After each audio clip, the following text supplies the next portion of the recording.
Hello student, welcome to education the only weapon. आज की video में हम बिहार प्राइमरी शिक्षक भर्ती 2023 के लिए सामान्य ज्ञान के बहुत ही इम्पोर्टेंट फैक्ट देखने वाले हैं। और ये जो फैक्ट हैं सारे, ये सब प्रीवियस ईयर में पूछे गए क्वेश्चंस हैं, जिनको मैंने वन लाइनर में कन्वर्ट कर दिया है, जस्ट ताकि आपका कम टाइम वेस्ट हो और कम टाइम में ज़्यादा चीज़ें आप कवर कर पाएँ। ठीक है। और ये जो सीरीज़ रहेगी हमारी, यानी कि ये सामान्य ज्ञान के महत्वपूर्ण फैक्ट की जो ये सीरीज़ है, जिसकी मैंने ऑलरेडी 2 वीडियो अपलोड कर दी हैं, उसको आप जाके प्लेलिस्ट में देख सकते हैं। तो ये आपके जब तक एग्ज़ाम नहीं हो जाता तब तक आपको देखने को मिलेगी, यानी जितने इंपॉर्टेंट फैक्ट हैं वो हम इस माध्यम से देखते रहेंगे। चलिए स्टार्ट करते हैं।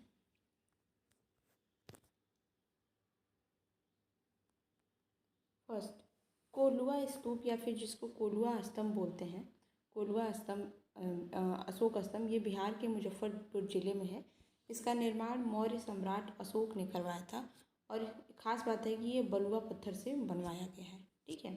डिस्कवरी ऑफ इंडिया, भारत के पहले प्रधानमंत्री जवाहरलाल नेहरू द्वारा 1942 से 46 के बीच में, जब ये इनको अहमदनगर के किले में कैद करके रखा गया था, उस दौरान इन्होंने इसको लिखा था, डिस्कवरी ऑफ इंडिया को। इसमें सिंधु घाटी सभ्यता से लेकर ब्रिटिश साम्राज्य तक भारत में कितने परिवर्तन आए हैं, क्या चीज़ें हुई हैं, इन सभी का वर्णन किया गया है। ठीक है। संयुक्त राष्ट्र में 1948 को 10 दिसंबर को मानवाधिकार दिवस के रूप में घोषित किया गया था और तब से 10 दिसंबर जो है अंतर्राष्ट्रीय मानवाधिकार दिवस के रूप में मनाया जाता है। इसरो, जो कि हमारा भारतीय अंतरिक्ष अनुसंधान संगठन है, ये भारत की प्राथमिक पहली अंतरिक्ष एजेंसी है, जिसका निर्माण 1969 में 1969 में हुआ था और इसका मुख्यालय याद रखेंगे कहाँ है, बेंगलुरु में। बिटुमीन का प्रयोग सड़कों के निर्माण में, ठीक है, और मिट्टी के तेल का प्रयोग हम जेट विमान के, यानी कि जो हमारा एरोप्लेन वगैरह होता है उसके ईंधन में, फ्यूल के रूप में, और पेट्रोल का उपयोग जो है ड्राई क्लीनिंग के विलायक के रूप में किया जाता है। समटाइम यू गॉट ऑप्शन कि पेट्रोल का प्रयोग ड्राई क्लीनिंग में किसका प्रयोग किया जाता है, तो पेट्रोल का प्रयोग किया जाता है। मनुष्य के शरीर का जो नॉर्मल टेम्परेचर होता है वो 37 डिग्री सेंटीग्रेड होता है, और इसको अगर हम फ़ारेनहाइट पे देखेंगे तो 98.6 डिग्री फ़ारेनहाइट होता है। इसके लिए सामान्य बेंचमार्क जो है 19वीं सदी के जर्मन चिकित्सक द्वारा दिया गया था कि कितना होना चाहिए, बॉडी का टेम्परेचर कितना होता है। तो इनका नाम था, इस डॉक्टर का नाम था ये कॉर्ल है एक्चुअली, ये कार्ल नहीं है, कॉर्ल है ये एक्चुअली। ये पीडीएफ मैंने बताया आपको पहले भी कि ये वॉइस रिकॉर्डर ऐप से, तो कहीं कहीं गलत ये रिकॉर्ड कर लेता है, इसके लिए सॉरी। मैं अलग से जब आपको ये पीडीएफ दूंगी तो मैं सुधार कर दूंगी। तो ये इनका नाम है कार्ल वंडर लीच। ठीक है। तो अगर आपसे ऑप्शन में पूछ दे कि किसके द्वारा बताया गया है कि सामान्य टेम्परेचर बॉडी का कितना होता है, तो कार्ल वंडर लीच द्वारा बताया गया है। ठीक है। महात्मा गांधी ने बॉम्बे की ग्वालियर टैंक मैदान से अपने भाषण के दौरान बोला था, करो या मरो, इसका नारा लगाया था। ठीक है। और बाद में इस मैदान को बोला गया अगस्त क्रांति मैदान। ठीक है। और 8 अगस्त 1942 को भारत छोड़ो आंदोलन की शुरुआत की गई थी। ये डेट बहुत इम्पॉर्टेंट है, इसको आप याद रख लीजिएगा। ठीक है। PET यानी पॉलीइथाइलिन टरथैलेट, ये पॉलीएस्टर है। इसका प्रयोग हम बोतल, बर्तन, फिल्म, तार ये सब बनाने में करते हैं, तब प्लास्टिक की चीज़ें बनाने में की जाती है। वर्ष का सबसे छोटा दिन, जिसको हम शीतकालीन क्रांति कहते हैं, 21 दिसंबर को आता है हमारे उत्तरी गोलार्ध के पर्सपेक्टिव में। इस दिन उत्तरी गोलार्ध में क्या होता है, सबसे छोटा दिन होता है, जबकि दक्षिणी गोलार्ध में क्या होता है, सबसे बड़ा दिन होता है। ठीक है। मानव शरीर की सबसे बड़ी हड्डी क्या है, फीमर है, जो जांघ में पाई जाती है। इसकी लंबाई कितनी है, 50 सेंटीमीटर होती है। गोदावरी नदी को हम साउथ की गंगा कहते हैं, दक्षिण गंगा कहते हैं, और ये महाराष्ट्र, तेलंगाना, आंध्र प्रदेश, छत्तीसगढ़ और उड़ीसा से होकर बहती है। ठीक। सुभाष चंद्र बोस ने 1944 में INA आंदोलन के दौरान दिल्ली चलो का नारा लगाया था। पहले तो इससे 2 क्वेश्चन बन सकता है, दिल्ली चलो का नारा कौन दिया था और किस दौरान दिया गया था, INA के आंदोलन के दौरान। मलेरिया मच्छर के काटने से फैलता है। इसके टीके की खोज जो है रोनाल्ड रॉस ने की थी, डॉक्टर रोनाल्ड रॉस ने। ये कहाँ के रहने वाले थे, तो ये थे उत्तराखंड के अल्मोड़ा डिस्ट्रिक्ट के। ठीक है। भारत में सबसे अधिक आबादी वाला राज्य उत्तर प्रदेश है, जबकि सबसे अधिक जनसंख्या घनत्व मतलब पर किलोमीटर कितने लोगों की संख्या है, इस मामले में बिहार टॉप पर है। ठीक। पटना का हरमंदिर साहिब गुरु गोविंद सिंह का जन्म स्थान है, और ये गुरु गोविंद सिंह वही गुरु गोविंद सिंह है जिन्होंने 1699 में खालसा पंथ की स्थापना की थी। ठीक है। जो हमारा सोलर सेल है वो किससे बनाया जाता है, तो सिलिकॉन से बनाया जाता है। ठीक।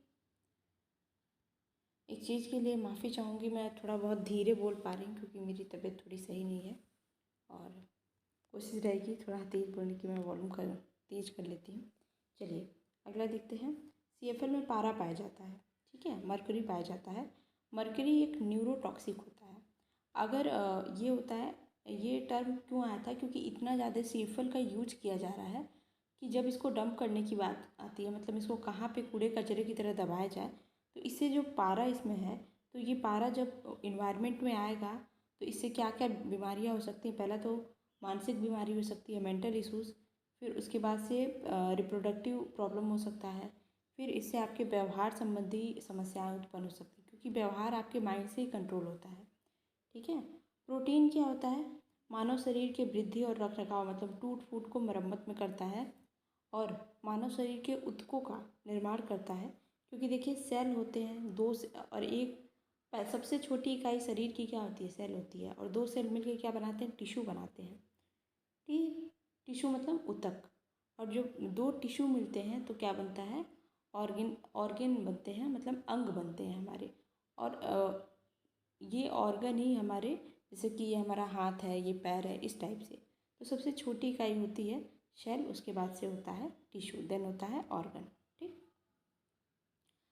तो ये प्रोटीन ऑर्गन टिश्यू बनाने का काम करता है, और ये खुद किसका बना होता है, अमीनो एसिड का बना होता है। ठीक।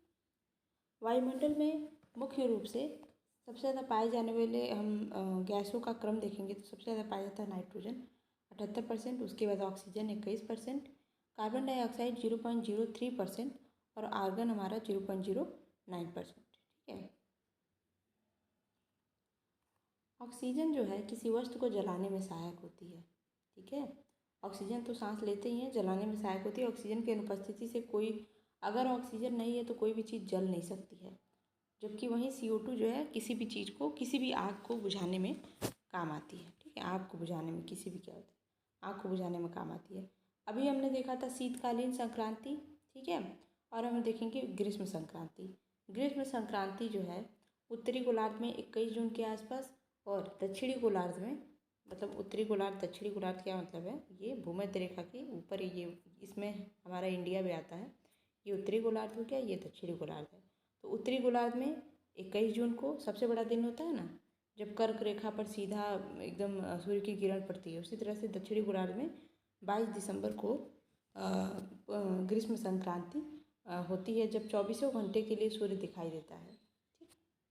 धमेक स्तूप ये उत्तर प्रदेश के वाराणसी में सारनाथ के पास स्थित है।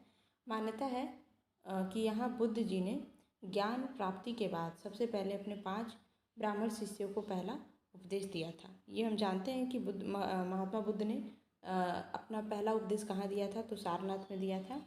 तो वहीं पे इसको धमेक स्तूप अब कन्वर्ट कर दिया गया है। ठीक।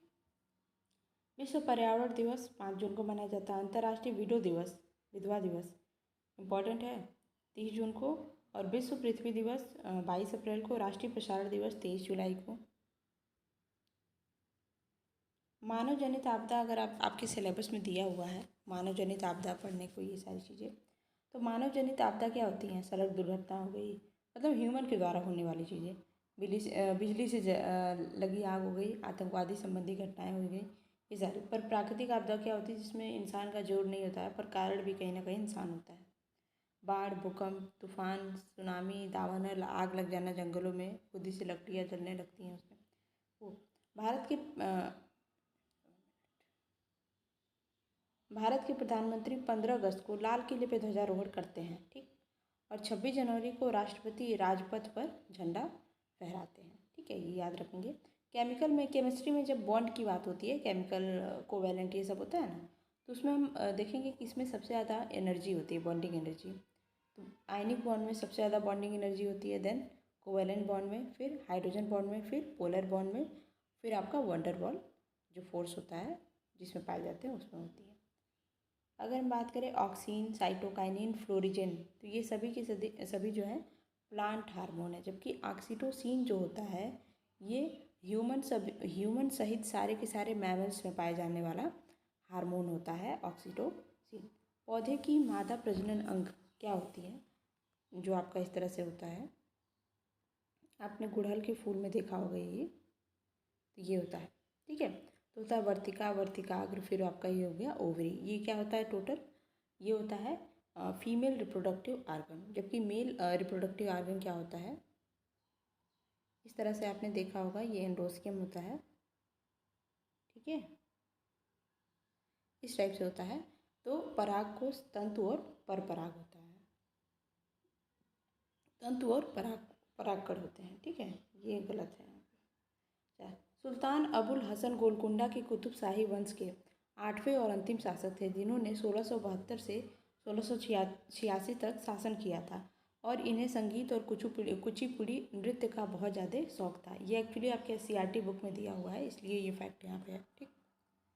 1878 में लॉर्ड लिटन, ठीक है, इन्होंने वर्नाकुलर प्रेस एक्ट पारित किया और बोला कि कोई भी सरकार के विरुद्ध कोई भी सामग्री अब पेपर में नहीं छपेगी, जो कि हमारे सेना जो कि हमारे जो स्वतंत्रता सेनानी थे वो लोग कोशिश करते थे, हिंदुस्तानियों की आंखें खोलने की कोशिश करते थे उस चीज़ में, ठीक है। और ये एक्ट बाद में लॉर्ड रिपन आते हैं, इनके द्वारा 1881 में निरस्त कर दिया जाता है, ठीक है। अच्छा, स्वामी विवेकानंद ने 1 मई 1897 को रामकृष्ण मिशन की स्थापना की थी, ठीक है। कब किया गया था और किसके द्वारा किया गया था, ये जरूरी है। 13 अप्रैल 1919 में जलियांवाला बाग हत्याकांड हुआ था।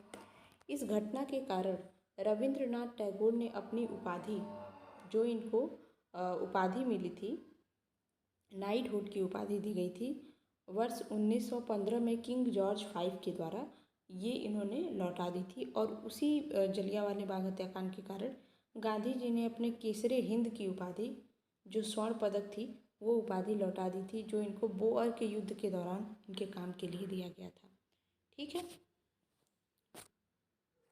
सेफ्टी लैंप ज्वलनशील वातावरण में उपयोग के लिए एक सुरक्षा लैंप है, जिसका आविष्कार 1815 में सर हम्फ्री डेवी ने किया था। किसका, सेफ्टी लैंप का।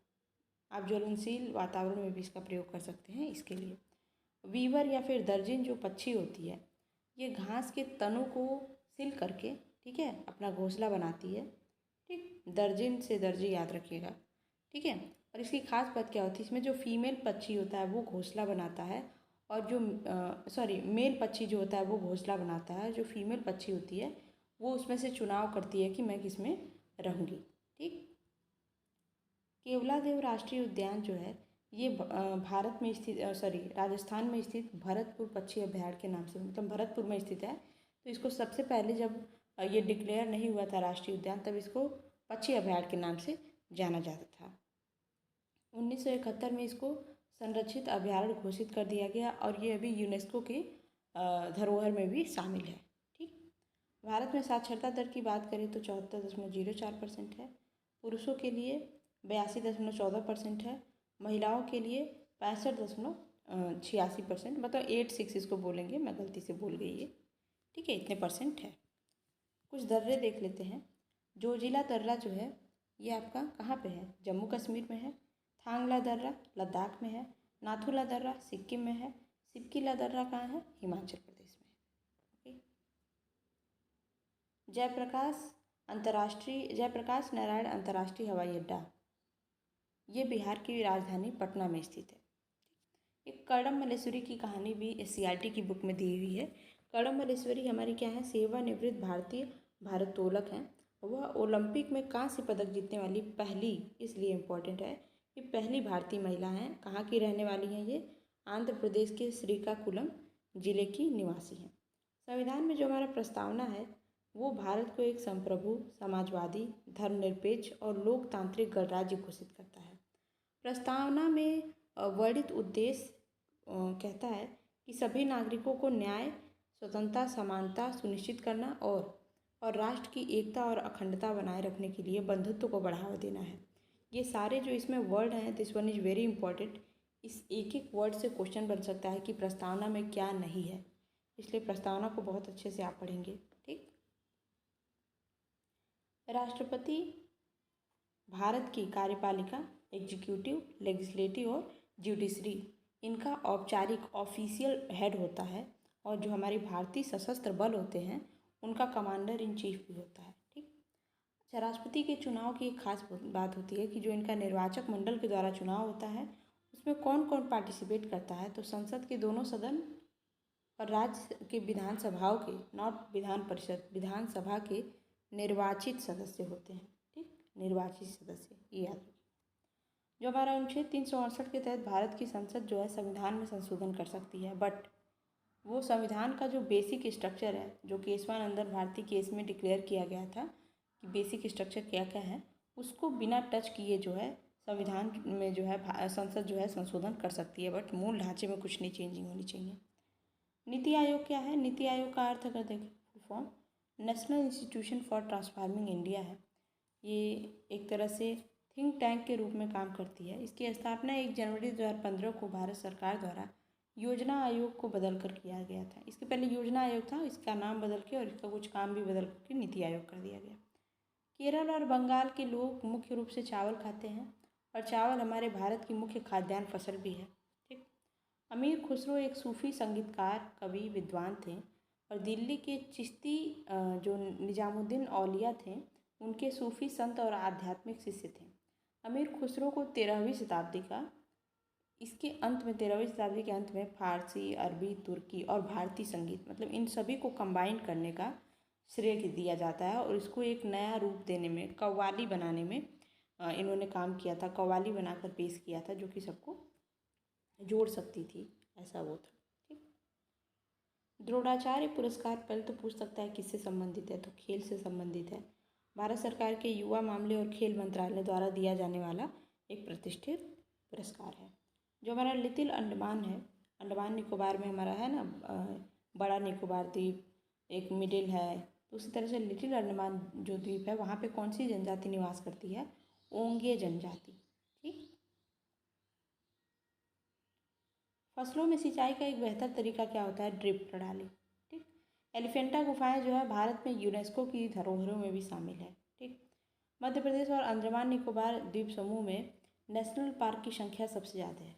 ठीक। नेशनल पार्क जो है वो यहाँ पे सबसे ज़्यादा है और टाइगर रिजर्व भी यहाँ पे सबसे ज़्यादा है मध्य प्रदेश में।